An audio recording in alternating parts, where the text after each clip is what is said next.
समय की बात है। एक गांव में रामू नाम का गरीब किसान रहता था।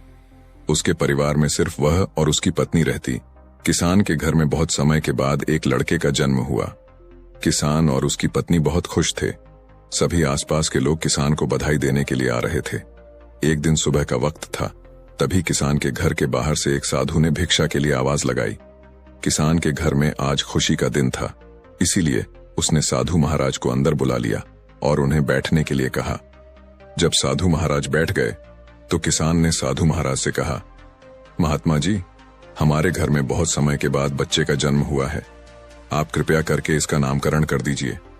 साधु ने जैसे ही बच्चे को अपनी गोद में उठाया, तभी साधु ने देखा कि बच्चे की बाजू पर एक चिन्ह बना हुआ है जो राजयोग को दर्शाता है। साधु बच्चे की बाजू के ऊपर चिन्ह देखकर हैरान रह गया। किसान ने जब साधु को हैरान परेशान देखा तो उसने कहा, महात्मा जी, क्या बात है, आप इतना परेशान क्यों नजर आ रहे हो? साधु ने कहा, बेटा, मैं परेशान नहीं हूं, बल्कि मैं तो बहुत खुश हूं, क्योंकि तुम्हारा बेटा बहुत किस्मत वाला है। तुम्हारे बेटे की किस्मत में राजयोग लिखा है।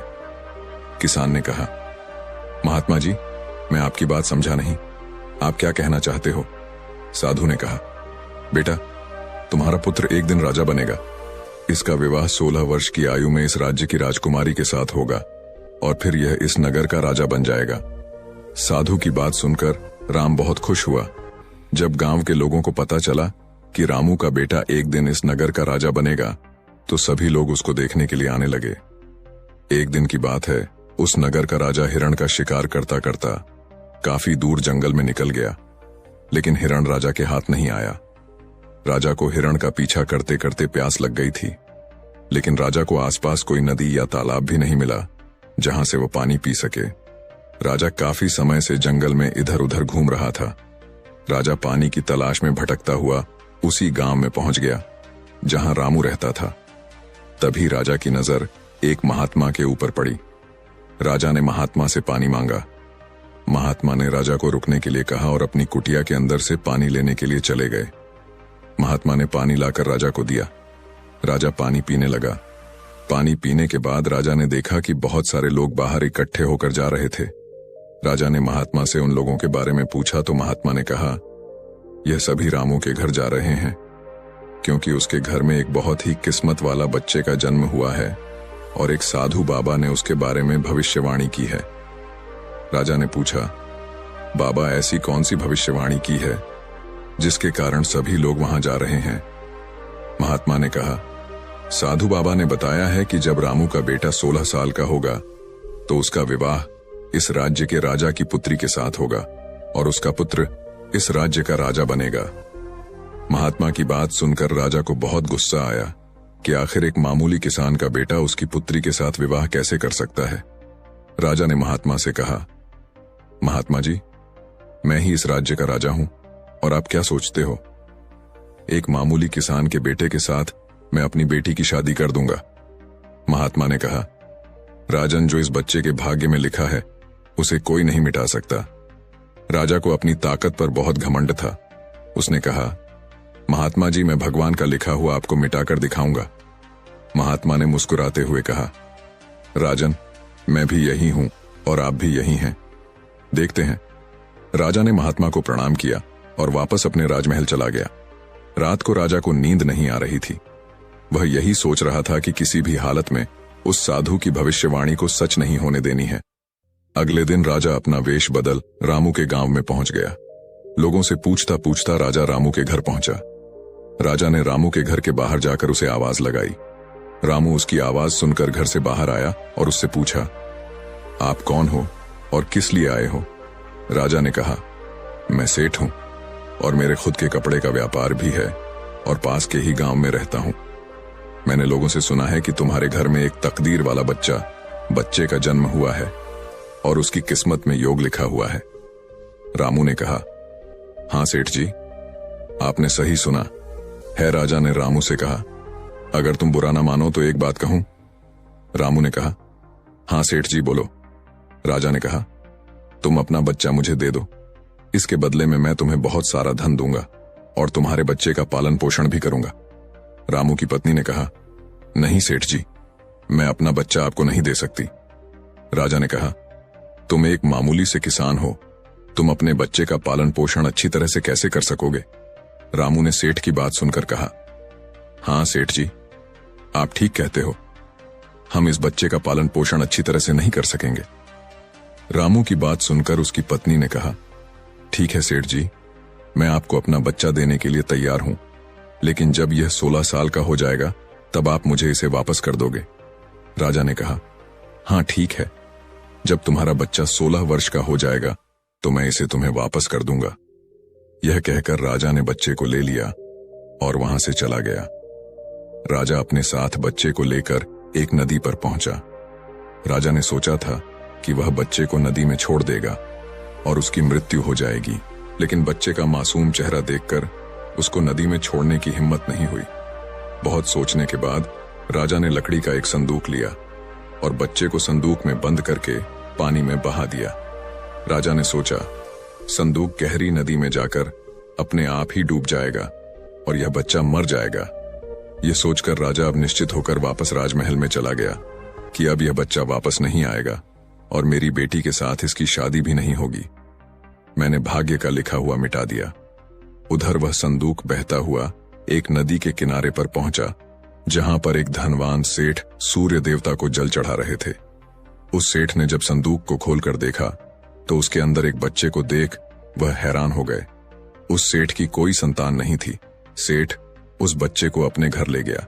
सेठ की पत्नी बच्चे को देखकर बहुत खुश हुई। उसने जब सेठ से पूछा कि यह बच्चा किसका है, तो सेठ ने उसको बच्चे के बारे में बताया कि कैसे वह उस नदी में बहता हुआ मिला है। सेठ और उसकी पत्नी ने बच्चे के लिए भगवान को हाथ जोड़कर धन्यवाद किया। अब वह बच्चा सेठ के घर में पलने लगा। सेठ ने उस लड़के का नाम सूरज रखा था। इसी धीरे धीरे 16 वर्ष बीत गए। सूरज बहुत ही समझदार और बुद्धिमान था। एक दिन सूरज को अध्यापक पढ़ा रहा था। अध्यापक जो कुछ भी पूछता, सूरज तत्काल उसका जवाब दे देता। यह देखकर अध्यापक ने सूरज को कहा, तुम तो बहुत ही समझदार और ज्ञानी हो, तुम आगे चलकर बहुत बड़े आदमी बनोगे। अध्यापक सूरज की प्रशंसा कर रहा था कि तभी वहां से वही राजा गुजर रहा था जो किसी दूसरे राज्य में किसी काम से जा रहा था। राजा ने जब सूरज की तरफ देखा तो राजा वहीं पर रुक गया। राजा ने सूरज से पूछा, बेटा तुम कौन हो और कहां रहते हो और तुम्हारे पिताजी का नाम क्या है?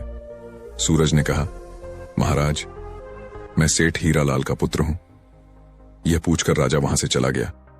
अपना कार्य करने के पश्चात राजा जब वापस आया तो वह सेठ हीरालाल के घर गया और उसने हीरालाल से कहा, तुम्हारा बेटा बहुत ही समझदार और बुद्धिमान है।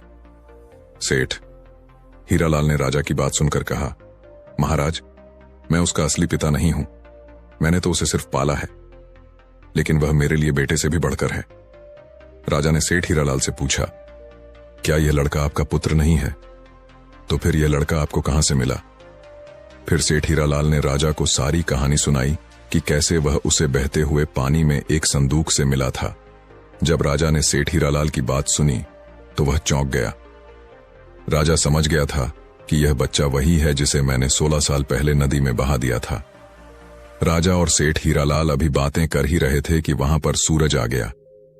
राजा ने सूरज को देखा तो उसने सेठ हीरालाल से कहा, सेठ जी मुझे आगे किसी काम से जाना है, अगर आप अपने बेटे के हाथों मेरी एक चिट्ठी महारानी तक पहुंचा दो तो मैं उसको सोने की 50 मोहरें दूंगा। सूरज ने यह सुनकर राजा से कहा, हाँ महाराज क्यों नहीं, मैं आपकी चिट्ठी जरूर पहुंचा दूंगा। राजा ने चुपचाप एक संदेश लिखा और चिट्ठी के ऊपर मोहर लगा दी और चिट्ठी सूरज को पकड़ा दी और कहा कि बेटा यह लो, यह रानी तक पहुंचा देना। सूरज चिट्ठी लेकर चला गया। सूरज चलते चलते घने जंगल से गुजर रहा था कि वह रास्ता भटक गया। उसे रास्ता ढूंढते ढूंढते रात हो गई। सूरज रात गुजारने के लिए कोई जगह ढूंढने लगा। तभी उसकी नजर एक झोपड़ी के ऊपर पड़ी। सूरज ने सोचा, मैं रात यहीं पर बिता लेता हूं। यह सोचकर सूरज डाड़ से नीचे उतरा और झोपड़ी के अंदर चला गया। जब सूरज अंदर गया तो उसने देखा कि एक बूढ़ी औरत खाना बना रही थी। बूढ़ी औरत ने सूरज को देखा तो उससे पूछा कि बेटा तुम कौन हो और बिना इजाजत अंदर क्यों आए हो? सूरज ने अपने बारे में बताया कि वह रास्ता भटक गया है, इसलिए रात गुजारने के लिए यहां पर आया है। सूरज की बात सुनकर बूढ़ी औरत को उसके ऊपर दया आ गई, लेकिन फिर बूढ़ी औरत ने सूरज से कहा, बेटा तुम्हारा यहां पर रुकना ठीक नहीं है, क्योंकि यह डाकुओं का अड्डा है। अभी कुछ ही देर में डाकू आने वाले हैं। यदि उन्होंने तुम्हें यहां देख लिया तो तुम्हारे लिए परेशानी खड़ी हो जाएगी। सूरज ने कहा, लेकिन माता जी, इतनी भयानक रात में मैं कहीं और जा भी नहीं सकता।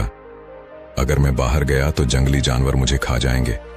इससे अच्छा है मैं यहां कोने में जाकर लेट जाता हूं। यह कहकर सूरज कोने में जाकर लेट गया। कुछ समय के बाद डाकू अपने घर वापस आए। डाकुओं ने जब घोड़े को बाहर देखा तो सूरज बूढ़ी माता से उसके बारे में पूछा। बूढ़ी माता ने उनको बताया कि इसका का नाम सूरज है। यह बहुत ही नेक दिल बच्चा है और यह राजा के काम से राजमहल जा रहा है। जब डाकुओं ने यह सुना तो उन्हें कुछ संदेह हुआ। वह राजा की हरकतों के बारे में जानते थे, इसलिए उन्होंने सूरज की जेब से चिट्ठी निकाली और उसे पढ़ने लगे। जैसे ही डाकुओं ने वह चिट्ठी पढ़ी तो वह सब समझ गए। बूढ़ी माता ने उनसे पूछा, चिट्ठी में क्या लिखा है? उनमें से एक डाकू ने बताया कि चिट्ठी में लिखा है कि जैसे ही यह लड़का तुम्हारे पास पहुंचे, इसको उसी समय मरवा कर कहीं दूर दफना देना। यह काम मेरे पहुंचने से पहले हो जाना चाहिए। बूढ़ी माता ने जब यह बात सुनी तो बोली, यह राजा कितना दुष्ट है, जिसके हाथों चिट्ठी भिजवा रहा है, उसी को मरवाने का आदेश भी दे रहा है। यह सोचकर बूढ़ी माता ने सोचा कि मुझे इस मासूम को बचाना चाहिए। उसने डाकुओं से कहा। तब डाकुओं ने दूसरी चिट्ठी लिखकर उस चिट्ठी से बदल दी और वापस सूरज की जेब में रख दी। इसके बाद डाकू वहां से चले गए। सुबह होते ही सूरज उठा और बूढ़ी माता को धन्यवाद देकर वहां से चला गया। सूरज कुछ समय के बाद ही राजमहल पहुंच गया और उसने चिट्ठी महारानी को दे दी। महारानी ने चिट्ठी पढ़ी तो चिट्ठी में लिखा था कि यह लड़का बहुत ही बुद्धिमान और ज्ञानी है। यह राजकुमारी से विवाह करने लायक है, इसलिए मेरे आने से पहले ही तुम इसका विवाह राजकू से कर दो। महारानी सोचने लगी कि आखिर ऐसे कैसे महाराज किसी अनजान से राजकुमारी का विवाह कर सकते हैं। लेकिन फिर उसने देखा कि चिट्ठी पर राजा की मोहर भी लगी हुई थी, इसलिए यह लड़का झूठ नहीं बोल सकता। यह सोचकर महारानी ने राजकुमारी का विवाह उस युवक से कर दिया। कुछ दिनों के बाद जब राजा वापस आया तो उसे पता लगा कि उसकी पुत्री का विवाह उसी युवक से हो गया है। यह सुनते ही राजा गुस्से से आग बबूला हो गया और उसने महारानी से पूछा, तुमने यह सब क्यों किया? तब महारानी ने बताया कि महाराज, जैसा कि आपने चिट्ठी में लिखा था, मैंने वैसा ही किया है। राजा ने महारानी को चिट्ठी दिखाने के लिए कहा। जब महारानी ने चिट्ठी दिखाई तो राजा ने चिट्ठी में कुछ और ही लिखा पाया। यह देखकर राजा ने गुस्से में सैनिकों को कहा, जाओ और जाकर सूरज को पकड़ कर लाओ। सैनिक तुरंत गए और सूरज को पकड़ कर ले आए। राजा ने गुस्से में सूरज से कहा, तुमने धोखे से मेरी पुत्री के साथ विवाह तो कर लिया, लेकिन मैं तुम्हें अपना दामाद स्वीकार नहीं करूंगा। सूरज ने राजा की बात सुनकर कहा, लेकिन महाराज, मैंने तो आपके साथ कोई धोखा नहीं किया है। राजा ने सूरज की बात सुनकर कहा, तुम मुझे भी बेवकूफ बनाना चाहते हो, लेकिन मैं तुम्हें अपना दामाद स्वीकार नहीं करूंगा। अभी दोनों की बात चल ही रही थी कि एक सैनिक ने आकर राजा से कहा, महाराज, बाहर एक महात्मा आए हैं, वह आपसे इसी समय मिलना चाहते हैं। राजा ने महात्मा को अंदर लाने का आदेश दिया। महात्मा जी अंदर आए तो राजा ने उठकर उनको प्रणाम किया और उनके आने का कारण पूछा। महात्मा ने कहा, राजन, लगता है आपने मुझे पहचाना नहीं। राजा ने कहा, नहीं महाराज, मैंने आपको नहीं पहचाना नहीं। महात्मा ने मुस्कुराते हुए कहा, राजन, मैं वही हूं जिसे तुम आज से 16 वर्ष पहले भाग्य का लिखा मिटाने की बात बोलकर आए थे। जैसे ही महात्मा ने यह बात कही, राजा एकदम से चौंक गया। उसे सब कुछ याद आ गया। महात्मा ने मुस्कुराते हुए कहा, क्यों राजन, भाग्य का लिखा मिटा दिया? राजा ने आंखें नीची करके कहा, नहीं महात्मा जी, मैं भाग्य के हाथों हार गया। महात्मा ने कहा, राजन, भाग्य के हाथों कोई नहीं जीत सकता, इसलिए अब सूरज को अपना दामाद स्वीकार करो और अपना राजपाट उसको सौंप दो। राजा ने कहा, महात्मा जी, जैसा आपने कहा है वैसा ही होगा। राजा को समझाकर महात्मा जी वहां से चले गए। राजा ने सूरज से माफी मांगी और सारा राजपाट उसको सौंप दिया। तो दोस्तों, कैसी लगी आपको यह कहानी? आप